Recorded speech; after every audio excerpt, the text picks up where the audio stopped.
गायब होती प्रोफाइल्स। रोहन एक 26 साल का सॉफ्टवेयर इंजीनियर मुंबई में रहता था। वह अपनी बोरिंग नौकरी और सिंगल लाइफ से परेशान था। एक दिन दोस्तों के कहने पर उसने एक पॉपुलर डेटिंग ऐप डाउनलोड किया। दोस्तों ने चिढ़ाते हुए कहा था, यार तेरी लाइफ में रोमांस की हवा भी नहीं चलती, इस ऐप से शायद कुछ चमत्कार हो जाए। शुरुआती दिनों में ऐप पर सब सामान्य लग रहा था, प्रोफाइल स्वाइप करना, लेकिन किसी से गहरी बात नहीं हो रही थी। फिर एक दिन उसे एक लड़की की प्रोफाइल दिखी। नाम था नेहा वर्मा। नेहा की प्रोफाइल में कुछ खास था। उसकी तस्वीरों में एक अलग सा आकर्षण था। उसकी बड़ी बड़ी आंखों में रहस्यमयी गहराई और मुस्कान में कुछ ऐसा था जो बाकी प्रोफाइल से अलग लग रहा था। रोहन ने तुरंत उसे मैसेज किया, हाय, तुम्हारी प्रोफाइल देखकर लगा कि तुम काफी इंटरेस्टिंग हो। कुछ ही मिनटों में नेहा का रिप्लाई आया, शुक्रिया, वैसे तुम भी काफी इंटरेस्टिंग लग रहे हो। धीरे धीरे दोनों के बीच बातें होने लगीं। नेहा हर बात में गहरी थी। वो छोटी छोटी चीजों पर ध्यान देती और रोहन से ऐसे सवाल पूछती जो उसे सोचने पर मजबूर कर देते। एक रात नेहा ने पूछा, क्या तुम्हें कभी लगा है कि कुछ चीजें हमें रोकने की कोशिश कर रही हैं, लेकिन हम उन्हें देख नहीं सकते? रोहन ने हंसकर जवाब दिया, तुम्हारे सवाल हमेशा इतने फिलॉसॉफिकल क्यों होते हैं? नेहा ने कहा, शायद क्योंकि मैं खुद को सिर्फ वर्तमान तक सीमित नहीं रखती। रोहन ने उसे और जानने की कोशिश की। उसने पूछा, तुम क्या करती हो? नेहा ने जवाब दिया, अभी कुछ नहीं, बस अपनी जिंदगी के बाकी अधूरे काम पूरे करने की कोशिश कर रही हूं। एक दिन जब रोहन ने सुबह उठकर ऐप चेक किया तो नेहा की प्रोफाइल गायब थी। उसका अकाउंट जैसे कभी था ही नहीं। उसने सोचा कि शायद उसने अपना अकाउंट डिलीट कर दिया होगा, लेकिन वो बेचैन हो गया।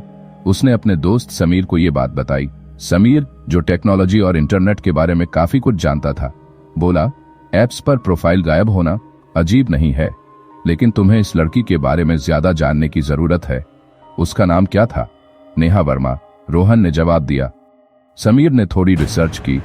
कुछ देर बाद उसने कहा, यार ये नाम मुझे अजीब लग रहा है, गूगल कर रहा हूं।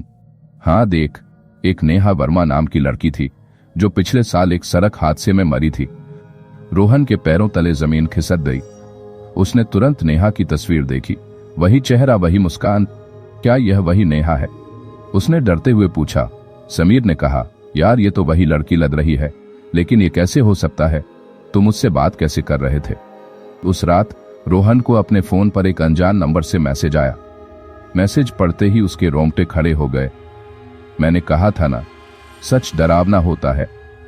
रोहन ने डरते डरते जवाब दिया, तुम कौन हो? ये सब क्या हो रहा है? मैसेज आया, मैं वही हूं जिससे तुम बात कर रहे थे। नेहा। रोहन ने फोन गिरा दिया, लेकिन तुरंत ही दूसरा मैसेज आया, मत डरो, मैं तुम्हारा कुछ नहीं बिगाड़ूंगी, लेकिन मुझे तुम्हारी मदद चाहिए। डर और उत्सुकता के बीच रोहन ने नेहा से बातचीत शुरू की। नेहा ने बताया कि 1 साल पहले उसकी मौत एक हादसे में हुई थी, लेकिन वो हादसा सिर्फ दिखावा था। मुझे मारा गया था, नेहा ने कहा। मेरा कातिल आज भी जिंदा घूम रहा है। मैं उसे सजा दिलाना चाहती हूँ, लेकिन मैं अकेले कुछ नहीं कर सकती। तुम्हें मेरी मदद करनी होगी। रोहन ने पूछा, तुम्हें कैसे पता कि मैं मदद कर सकता हूँ? नेहा ने कहा, क्योंकि तुम मुझसे जुड़े हो, मेरी ऊर्जा ने तुम्हें चुना है। लेकिन अगर तुमने मेरा साथ नहीं दिया तो ये सब तुम्हारे लिए भी खतरनाक हो सकता है। रोहन ने डरते हुए नेहा की कहानी पर काम करना शुरू किया। उसने नेहा के पुराने दोस्तों और परिवार से संपर्क किया। उसे पता चला कि नेहा एक बहुत जिंदादिल लड़की थी, लेकिन उसकी मौत के समय उसके बॉयफ्रेंड पर शक किया गया था। नेहा ने बताया, उसने मुझे धोखा दिया था। उसने मेरे साथ कुछ ऐसा किया जिसे मैं माफ नहीं कर सकती। जितना रोहन सच्चाई के करीब पहुंच रहा था, उतना ही खतरनाक हालात बन रहे थे। एक दिन जब वो नेहा के कातिल की तलाश में था, तो किसी ने उसका पीछा किया। उसे धमकी भरे फोन कॉल्स आने लगे। आखिरकार रोहन ने नेहा के कातिल का पता लगा लिया। वो नेहा का बॉयफ्रेंड अजय था, जिसने उसे धोखा देकर एक प्लानिंग के तहत मार दिया था। रोहन ने नेहा को यह जानकारी दी। नेहा ने कहा, अब समय आ गया है, आज उसकी बारी है। उस रात अजय के घर में अजीब चीजें होने लगीं। लाइट्स अपने आप बुझ गईं, खिड़कियां अपने आप खुलने लगीं, और फिर नेहा की आत्मा ने अपना बदला लिया। अजय का सच सामने आया और पुलिस ने उसे गिरफ्तार कर लिया। लेकिन रोहन के दिल में हमेशा ये सवाल रहा, क्या मैंने सही किया, या मैं कुछ ऐसा कर बैठा जो इंसान को नहीं करना चाहिए था? नेहा की आत्मा ने आखिरकार इंसाफ पा लिया, लेकिन रोहन की जिंदगी हमेशा के लिए बदल गई। उसकी दुनिया में अब डर और रहस्य ने घर कर लिया था। दूसरी कहानी, लवमेट, ए हॉन्टिंग कनेक्शन। मेरा नाम आर्या है। मैं अपनी उम्र के तीसरे दशक में हूं, सिंगल और अपनी जिंदगी से संतुष्ट। लेकिन दोस्तों की नजर में मैं अकेली थी। उनके बार बार कहने पर मैंने आखिरकार एक डेटिंग ऐप डाउनलोड किया, लवमेट। शुरुआत में मुझे लगा कि यह भी बाकी डेटिंग ऐप्स जैसा ही होगा, नकली प्रोफाइल्स, सतही बातचीत। लेकिन एक कोशिश करने में क्या जाता है। मैंने अपनी प्रोफाइल बनाई और सोचा शायद किस्मत बदल जाए। अगले ही दिन मुझे एक नोटिफिकेशन मिला, काव्य ने आपको मैसेज किया है। काव्य का मैसेज साधारण था, हाय आर्या, तुम्हारी प्रोफाइल देखकर लगा कि मैं तुम्हारे जैसी किसी का ही इंतजार कर रहा था। उसकी यह लाइन मुझे ढीसी पिटी लगी, लेकिन फिर मैंने उसकी प्रोफाइल देखी। वह एक लेखक था, प्रकृति प्रेमी और मेरे जैसे थ्रिलर उपन्यासों का दीवाना। मैंने सोचा शायद यह अलग हो। हमारी बातचीत शुरू हुई और कुछ दिनों में मुझे महसूस हुआ कि काव्य मुझसे जुड़ने की हर संभव कोशिश कर रहा है। वह मेरी हर बात को समझता, मेरे हर शौक को साझा करता। लेकिन कुछ चीजें थीं जो धीरे धीरे अजीब लगने लगीं। काव्य हर दिन मुझे मैसेज करता, मेरी पसंद के बारे में पूछता और कभी कभी मेरी पसंद को पहले से जानने जैसा व्यवहार करता। फिर अजीब चीजें शुरू हुईं। एक दिन मैं अपने दरवाजे पर एक गुलदस्ता पाकर हैरान रह गई। गुलाब के फूल, मेरे पसंदीदा। पर मैंने किसी को अपना पता नहीं दिया था। मैंने उसे तुरंत मैसेज किया, काव्य, ये तुम्हारा काम है। उसने जवाब दिया, तुम्हें पसंद आया? लेकिन तुम्हें मेरा पता कैसे मिला? मैंने पूछा। उसने एक हंसी वाली इमोजी भेजी और कहा, बस अंदाजा लगा दिया। मैंने उसे हल्के में लिया, लेकिन फिर भी मन में शक की हल्की सी परत रह गई। कैफे की घटना और पहली झलक। कुछ दिन बाद मैं अपने पसंदीदा कैफे में बैठी किताब पढ़ रही थी। तभी मेरे फोन पर अचानक एक फोटो का नोटिफिकेशन आया। वह मेरी ही फोटो थी जो उसी समय ली गई थी। मेरे रोंगटे खड़े हो गए। मैंने इधर उधर देखा, लेकिन कोई परिचित चेहरा नहीं दिखा। डर के बावजूद मैंने काव्य को फोन किया। तुम अभी कहाँ हो? उसने शांत आवाज में कहा, आर्या, मैं हमेशा तुम्हारे पास हूं। उसकी यह बात सुनकर मेरी सांस अटक गई। मैं जल्दी से कैफे छोड़कर घर आ गई। लेकिन जब मैं रात को सोने की कोशिश कर रही थी, तब मुझे अपने कमरे में हल्की सी सरसराहट सुनाई दी। मैंने उठकर देखा, लेकिन कुछ नहीं था। तभी मेरी खिड़की के बाहर एक परछाई दिखी।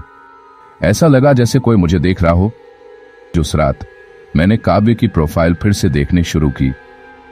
उसमें एक पुरानी फोटो थी जिसमें वह एक लड़की के साथ मुस्कुरा रहा था। वह चेहरा मुझे जाना पहचाना सा लगा। मैंने गूगल पर उस फोटो को रिवर्स सर्च किया। जो जानकारी सामने आई उसने मेरी धड़कनें रोक दी। वह लड़की 2 साल पहले गुमशुदा हो चुकी थी। और सिर्फ वही नहीं, मैंने देखा कि काव्य के साथ जुड़ी कई महिलाएं गायब हो चुकी थीं। यह जानकर मैं दंग रह गई। मैंने उससे तुरंत संपर्क तोड़ने की कोशिश की, लेकिन उसका मैसेज आया, तुम मेरी जिंदगी हो आर्या, मुझसे दूर जाने की कोशिश मत करना। अगली रात मेरे घर की लाइट अचानक बंद हो गई। मैंने फोन की टॉर्च जलाकर फ्यूज चेक किया। तभी मुझे किसी के धीमे कदमों की आवाज सुनाई दी। मैं कांपने लगी। मैंने जैसे ही पलटकर देखा, मेरी दीवार पर कुछ लिखा हुआ था, तुम मुझे नहीं छोड़ सकती। मैंने कांपते हुए दीवार को छुआ। वह कुछ लाल रंग का था जो अब मेरी उंगलियों पर लगा हुआ था। वह खून था। तभी मेरे फोन की स्क्रीन अपने आप चालू हो गई। उस पर काव्य का वीडियो कॉल आ रहा था। मैंने डरते डरते कॉल उठाया। स्क्रीन पर जो दिखा उसने मेरी सांस रोक दी। काव्य अंधेरे कमरे में बैठा था। उसके पीछे दीवार पर काले रंग से कुछ अजीब चित्र बने हुए थे। एक उल्टे पेंटाग्राम के बीच में लाल मोमबत्तियां जल रही थीं। वह शांत स्वर में बोला, आर्या, अब तुम मेरी हो। यह प्यार नहीं, तुम्हारी आत्मा का बंधन है। मैंने अपनी हिम्मत जुटाई और काव्य से मिलने का फैसला किया। मैंने उससे कहा कि मैं सब ठीक करना चाहती हूं। हम एक सुनसान जगह पर मिले। वह मुस्कुरा रहा था, लेकिन उसकी आंखों में अजीब सा पागलपन था। उसने एक किताब निकाली जो दिखने में किसी तांत्रिक ग्रंथ जैसी थी। उसमें कुछ पुराने मंत्र लिखे हुए थे।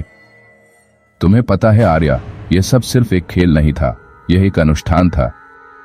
तुम्हें मेरी बनाना मेरे जीवन का उद्देश्य था। अब कोई हमें अलग नहीं कर सकता। उसने मंत्र पढ़ना शुरू किया। चारों ओर हवा अजीब तरीके से चलने लगी। मुझे ऐसा लगा जैसे मेरी सांसें रुक रही हों। तभी मैंने अपनी जेब से चुपके से मिर्च स्प्रे निकाला और उसके चेहरे पर छिड़क दिया। वह चिल्लाया और गिर गया। मैं भागी, लेकिन हवा में एक अजीब सी आवाज गूंज रही थी। ऐसा लगा जैसे कई लोग मेरे पीछे दौड़ रहे हों, लेकिन जब मैं पलटी, वहां कोई नहीं था। पुलिस ने काव्य को ढूंढने की कोशिश की, लेकिन वह गायब हो चुका था। उसका प्रोफाइल डिलीट हो चुका था। कुछ दिनों बाद मैंने अपने दरवाजे के नीचे से एक नोट पाया। उस पर लिखा था, यह सिर्फ शुरुआत है, तुम मुझसे दूर नहीं जा सकती। अब भी रात के समय मुझे अपनी खिड़की पर हलचल महसूस होती है। कभी कभी मेरी दीवार पर परछाई बनती है और हर बार मुझे वही आवाज सुनाई देती है, आर्या, मैं तुम्हें देख सकता हूं।